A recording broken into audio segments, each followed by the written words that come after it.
Russ, you guys scored after Keanu's interception and then again after Landon's fourth down stop. Yeah. As a quarterback, do you kind of sense that those are special moments where you guys can seize control? Yeah, I think anytime you get to go in a four-quarter game, you're trying to find those moments, and you're trying to find ththose momentum plays. Obviously, Big Benton's interception, that was an exceptional interception, man, and we just capitalized. We got in the huddle, we said, hey, let's get a touchdown here, and then the following drive, I believe it was next one, and just we did some good things there, and that's complementary team football. That's what championship teams do. Russ, you have to approach it differently this week, likely without George in the lineup? You know, I think first of all, I think obviously George is doing everything he can to get back out there. I know that. I think with all the guys that we have, though, we got guys that have great experience, have done some amazing things in this league. Obviously, Mike Williams. Obviously, Calvin's been special this year. Scotty Miller, man, he's made some great plays. We have some guys that. Big Ben, Skoranek has done some amazing things too along the way. Van has been special for us this year. Guy who's won a Super Bowl. So we got great confidence in the guys we have. So whatever it is, we know we'll be ready to go. Russ, what did it mean to you to open up your Why Not You Center this week? Yeah. And why is giving back to the community so important to you? Yeah, Tuesday was a cool day. Got to do some cool things. Obviously, go to Children's Hospital, but then Sierra and I, we have our foundation, Why Not You Foundation. Funny thing is, when I first met C.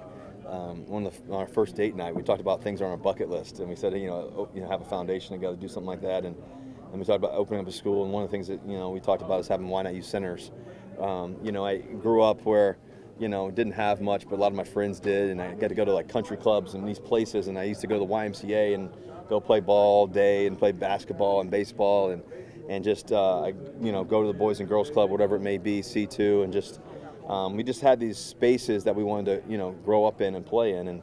But I think also, too, what we wanted to do is create a place where, resume builders for kids and even their families and their parents, and a place also, too, that obviously, musically and from a music standpoint and a young athlete standpoint, and just a place of opportunity. And we had the fortunate opportunity to partner up with Boys and Girls Club, and obviously Western PA is, a great place to start it right here in Pittsburgh. We're so excited to launch our Why Not You Center here, our first one. We plan on launching others as well, and we have plans to do that. Hopefully, three or more here soon, and just but to launch our first one here in Pittsburgh is really exciting. We're just grateful, and we know our foundation is super grateful too, and it's an exciting time.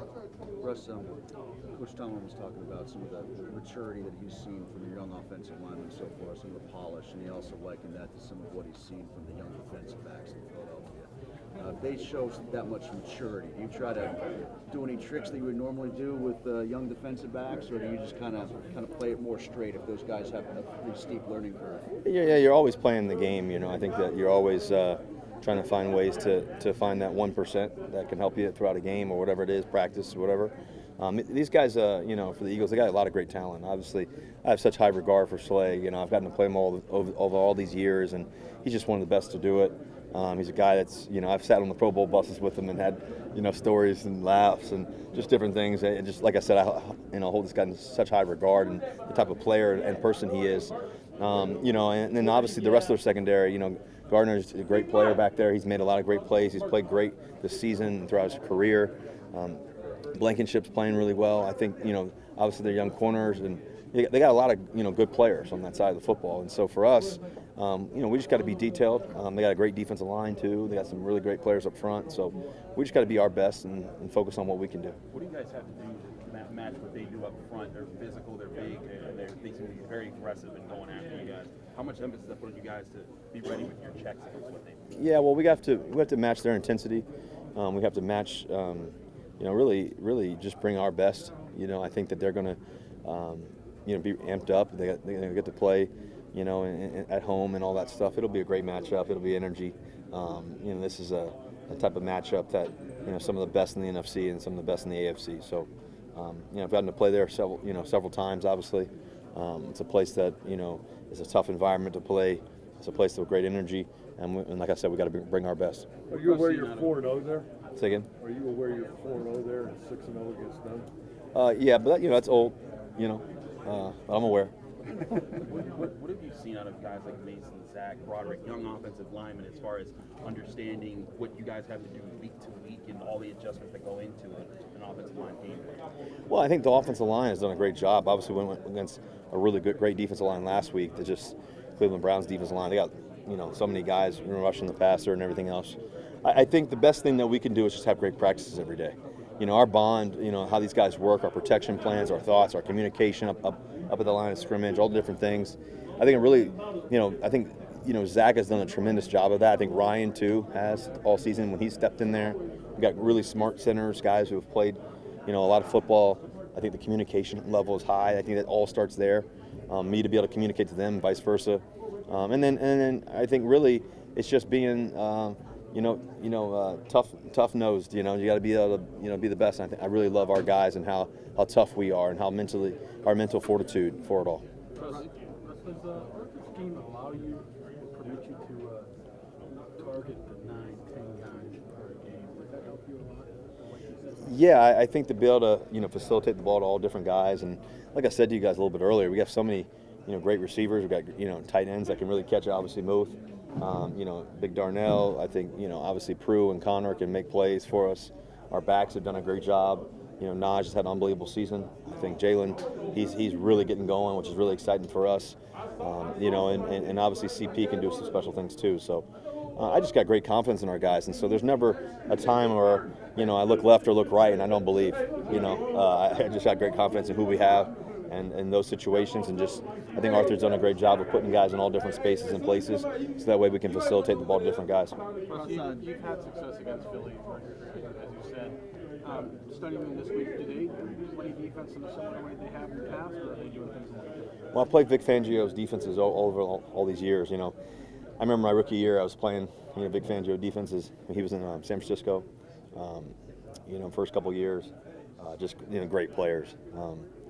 I remember being in Candlestick. I think I told you guys this story maybe once, but I remember dropping back those 3rd and 7, and just I got the first down easy, and then all of a sudden, here comes Willis and Bowman just closing the gap. They had Justin Smith and all these different guys, Alden Smith, and so that scheme was really good. And they did a lot of great things. They had a lot of great players. I got to play them in Chicago as well, and just different places. Played them in Miami last year. And all these different things. But I think the thing about their defense is they got a lot of great talent, especially in the secondary. I think that's the thing that they do a really good job of. I think their defensive line is aggressive, and they got these, linebackers. I mean, obviously, anytime you got a Badger, it's a good thing. I think, and Braun's done a great job of just moving around, and just he's a good player. You can see that, and Nakobe too is a good player too. So just I think for us is we just got to play clean football. We got to play our best game. We got to get touchdowns in the red zone. We got to do right, throughout the 4 quarters. Couple more here, couple more. Joking, saying this was the state championship. Do you have some good state championship memories? Yeah, I won them all. That was always a good in high school, and then in college, I guess NC State versus UNC was always a big one. We won those, So in Washington, you don't really have anything up there. I was up in Seattle, but no, I mean, I think Coach always finds a way to motivate us in such a way. We have such respect for this football team we're about to play. And, this is a team that's been to the Super Bowl. I was telling the guys, this is a team that's been to the Super Bowl recently. Some of these guys on this team have played in it, been in it. They got, one of the world's best running backs, too, as well. That's been added to this football team. They got great players. We got to be ready to play our best football. This is what it's all about, these moments. And it's going to be a heavyweight fight, and we got to find a way. Hey, Russ. Last one here. Brother Jones said a few minutes ago he's never seen you mad. Has he just missed it, or does that not happen? It takes a lot to get me mad.